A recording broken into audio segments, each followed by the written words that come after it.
আল্লাহ তাআলা শরীফ উসমান হাদির মতো কিছু যুবক আমাদেরকে তৈরি করে দিন। তার যে সাহসিকতা, মৃত্যুকে উপেক্ষা করার, মৃত্যুর এই ভয়কে জয় করার জন্য কলিজা লাগে, আল্লাহ তাআলা সেই কলিজা, সেই সাহসিকতা, সেই ইমানের শক্তি আমাদের সবাইকে নসিব করো। উসমান হাদি বলেছেন তার বাবা তাকে উদ্বুদ্ধ করেছেন, তার বাবা তাকে উৎসাহিত করেছেন, তার বাবা তাকে জেনারেল শিক্ষায় যেতে বলেছেন, অনুমোদন দিয়েছেন এই শর্তে যে তুমি অন্যায়ের বিরুদ্ধে লড়াকু সৈনিক হবে। তার পরিবার থেকে তিনি পরিপূর্ণ সাপোর্ট পেয়েছেন। আমরা নামে মাত্র স্বাধীন হয়েছি, আমাদের চিন্তা চেতনায় আমরা স্বাধীন হয়ে উঠতে পারিনি। এখনো কান পাতলে চতুর্দিকে প্রতিটা ওয়াল থেকে মাজলুম মানুষদের কান্নার আওয়াজ শুনতে পাই আমরা। আমাদের এখানে এখনো ন্যায় বিচার প্রতিষ্ঠা হয় নাই, আমাদের এখানে অন্যায় করে এখনো মানুষ পার পেয়ে যায়। এগুলো থেকে উদ্ধার করে একটা সুন্দর সমাজ বিনির্মাণ হবে। অন্যায়ের বিরুদ্ধে মাথা ছাড়া দিয়ে মাথা উঁচু করে কথা বলবে, এরকম মানুষের জন্য প্রচন্ড তৃষ্ণা এবং পিপাসা সমাজে আছে। তারা জীবন বাজি রেখেছেন, সব উৎসর্গ করে দিয়েছেন। আর ভোগ বিলাস এগুলো তো অন্য 10টা ছেলেও করতে পারে, আত্মত্যাগ সবাই করতে পারে না। ইমানদারের সার্থকতা হলো সমাজ পরিবর্তন করার চেষ্টা যদি সে করে, চেষ্টা করতে না পারলেও আল্লাহর কাছে সব পরিপূর্ণভাবে পেয়ে যাবে। নবী করিম সাল্লাল্লাহু আলাইহি ওয়াসাল্লামের একটা হাদিস রয়েছে, কোন ব্যক্তি যদি শাহাদাতের আকাঙ্ক্ষা লালন করে, শাহাদাতের তামান্না লালন করে, কিন্তু তার মৃত্যু যদি হয় বিছানায় স্বাভাবিক মৃত্যু, শহীদ যদি সে হতে নাও পারে, আল্লাহর কাছে শাহাদাতের মর্যাদা সে পেয়ে যাবে। অন্যায়ের হাত থেকে রক্ষা করবেন, আধিপত্যবাদের বিরুদ্ধে কিভাবে তিনি লড়ে যাবেন, এবং ব্যক্তি স্বার্থ চিন্তা করবেন না, ফ্যামিলি স্বার্থ চিন্তা করবেন না, এগুলোর ঊর্ধ্বে উঠবেন, আল্লাহর উপরে ভরসা রাখবেন, আল্লাহর সঙ্গে সাক্ষাতের প্রত্যাশা করবেন। সেই ন্যায়নিষ্ঠ হওয়ার, অন্যায়ের বিরুদ্ধে প্রতিবাদী হওয়ার, অসৎ কাজে বাধা প্রদান করার শিক্ষা ওসমান হাদি আমাদেরকে দিয়ে গেছেন, আলহামদুলিল্লাহ। ওসমান হাদির নীতি নৈতিকতাও আমাদের সবাইকে কাঁদিয়ে চলে যাওয়া সম্পর্কে কি বলবেন? দেখুন, ইসলাম আমাদেরকে সবসময় সৎ কাজের আদেশ এবং অসৎ কাজে বাধা প্রদান করার কথা বলে, অন্যায় অনাচারের বিরুদ্ধে অবস্থান নিতে বলে।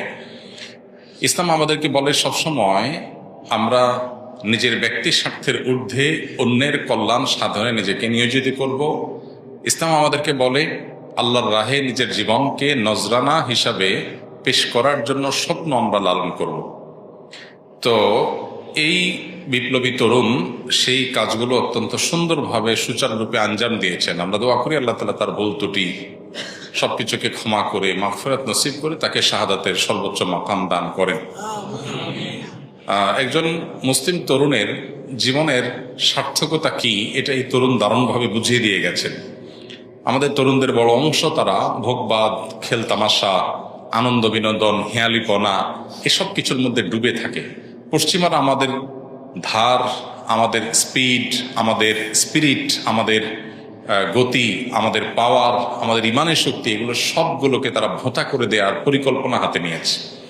আমাদেরকে নারীতে, মাদকে, বিভিন্ন বিষয়ে তারা আসক্ত করে ফেলেছে, এবং এই ভোগের মধ্যে জীবনযাপন করাটাই বা ক্যারিয়ার বা নিজের গণ্ডির সীমাবদ্ধ চিন্তার মধ্যে আবদ্ধ থাকাটাকেই জীবনের লক্ষ্য হিসাবে যেন আমরা বেশিরভাগ তরুণরা আমরা বানিয়ে নিয়েছি।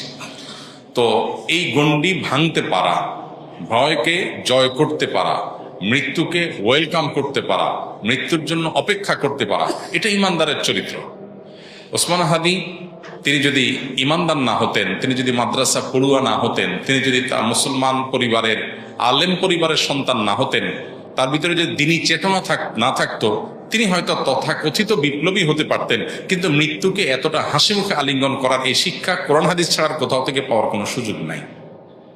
অতএব আমাদের প্রত্যেকটা যুবক কিভাবে তিনি ন্যায়নিষ্ঠ হবেন, কিভাবে তিনি দেশের মানুষকে, মুসলিম মিল্লাতকে অন্যায়ের হাত থেকে রক্ষা করবেন, আধিপত্যবাদের বিরুদ্ধে কিভাবে তিনি লড়ে যাবেন, এবং ব্যক্তি স্বার্থ চিন্তা করবেন না, ফ্যামিলি স্বার্থ চিন্তা করবেন না, এগুলোর ঊর্ধ্বে উঠবেন, আল্লাহর উপরে ভরসা রাখবেন, আল্লাহর সঙ্গে সাক্ষাতের প্রত্যাশা করবেন, সেই ন্যায়নিষ্ঠ হওয়ার, অন্যায়ের বিরুদ্ধে প্রতিবাদী হওয়ার, অসৎ কাজে বাধা প্রদান করার শিক্ষা ওসমান হাদি আমাদেরকে দিয়ে গেছেন, আলহামদুলিল্লাহ।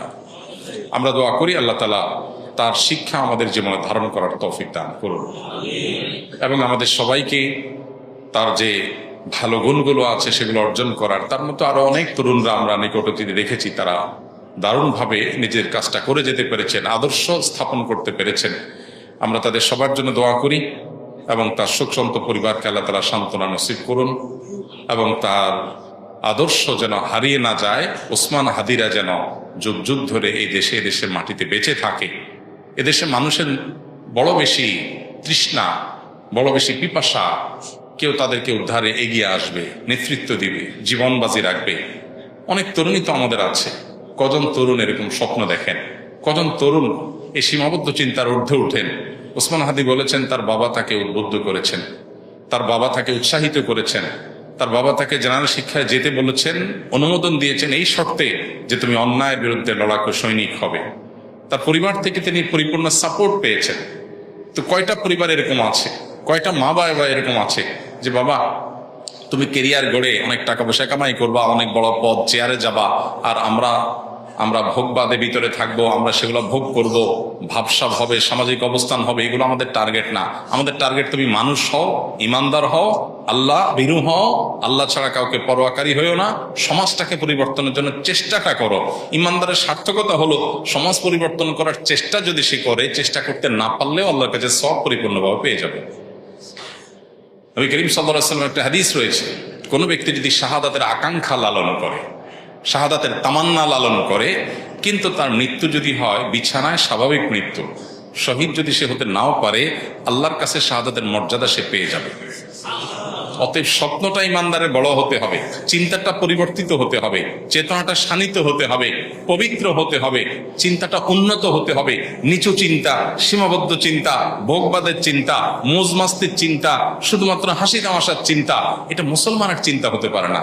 মুসলমান আব্দুল ইবনে ওমরের, বেলালের, আম্মারের, সোহেবের, ওমর রাদিয়াল্লাহু তাআলা আনহুর, আব্দুল ইবনে আব্বাস রাদিয়াল্লাহু তাআলা আনহুর, খালিদ ইবনে ওয়ালিদ রাদিয়াল্লাহু তাআলা আনহুর, মুসাব ইবনে উমার রাদিয়াল্লাহু তাআলা আনহুর আদর্শের সন্তান। তারা জীবন বাজি রেখেছেন, সব উৎসর্গ করে দিয়েছেন। আর ভোগ বিলাস এগুলো তো অন্য 10টা ছেলেও করতে পারে, আত্মত্যাগ সবাই করতে পারে না। সামান্য ক্যারিয়ারের চিন্তা নিয়ে আবদ্ধ হয়ে থাকা, সীমাবদ্ধ চিন্তার মধ্যে আবদ্ধ থাকা, এটা তো পৃথিবীর সব যুবক তরুণী করে। আমি ব্যতিক্রম, আমি ইউনিক, আমি ভিন্নতর, আমি মুসলিম, আমি অন্যরকম, এই বিষয়টা সবাই পারে না। এটার জন্য দরকার কোরআন হাদিসের ইন্সপিরেশন, এটার জন্য দরকার কোরআন হাদিসের শিক্ষা, এটার জন্য দরকার হলো পারিবারিকভাবে সাহায্য, তাদের সহযোগিতা, তাদের সমর্থন। আল্লাহ তাআলা আমাদের তরুণদেরকে সবকিছু হাসিল করার তৌফিক দান করুন। আমাদের এই সমাজটাতে অনাচার, অনিয়ম, আধিপত্যবাদের কাছে গোলামি করা, মাথা নত করা, বিদেশিদের কাছে নিজেদের সবকিছুর বর্গা দিয়ে দেওয়া, এই জিনিসটা আমাদের দেশে দীর্ঘদিন থেকে হচ্ছে। আমরা নামে মাত্র স্বাধীন হয়েছি, আমাদের চিন্তা চেতনায় আমরা স্বাধীন হয়ে উঠতে পারিনি। আমরা পরিপূর্ণ স্বাধীনতার স্বাদ ভোগ করছি না। আমাদের এখানে এখনো কান পাতলে চতুর্দিকে প্রতিটা ওয়াল থেকে মাজলুম মানুষদের কান্নার আওয়াজ শুনতে পাই আমরা। আমাদের এখানে এখনো ন্যায় বিচার প্রতিষ্ঠা হয় নাই। আমাদের এখানে অন্যায় করে এখনো মানুষ পার পেয়ে যায়। এগুলো থেকে উদ্ধার করে একটা সুন্দর সমাজ বিনির্মাণ হবে। অন্যায়ের বিরুদ্ধে মাথা ছাড়া দিয়ে মাথা উঁচু করে কথা বলবে, এরকম মানুষের জন্য প্রচন্ড তৃষ্ণা এবং পিপাসা সমাজে আছে। দরকার কিছু তরুণের, দরকার কিছু যুবকের। আল্লাহ তাআলা শরীফ উসমান হাদির মতো কিছু যুবক আমাদেরকে তৈরি করে দিন। তার যে সাহসিকতা, মৃত্যুকে উপেক্ষা করার, মৃত্যুর ভয়কে জয় করার, ভয় পাওয়ার যে সংস্কৃতি আমাদের দেশে আছে, বাবা ভয় পায়, মা ভয় পায়, স্বামী স্ত্রী ভয় পায়, নিজে ভয় পায়, সবাই ভয় পায়, ক্যারিয়ারের ভয়, ব্যবসা নষ্ট হয়ে যাওয়ার ভয়, চাকুরির ভয়, এই ভয়কে জয় করার জন্য কলিজা লাগে। আল্লাহ তাআলা সেই কলিজা, সেই সাহসিকতা, সেই ইমানের শক্তি আমাদের সবাইকে নসিব করো। এবং আবারও দোয়া করি আল্লাহ তাআলা এই বিপ্লবীকে, এই তরুণকে তার ভুল ত্রুটিগুলোকে মাফ করে কিয়ামতের ময়দানে শহীদদের কাতারে সর্বোচ্চ সম্মানের সাথে তাকে শামিল হওয়ার তৌফিক দান করুন।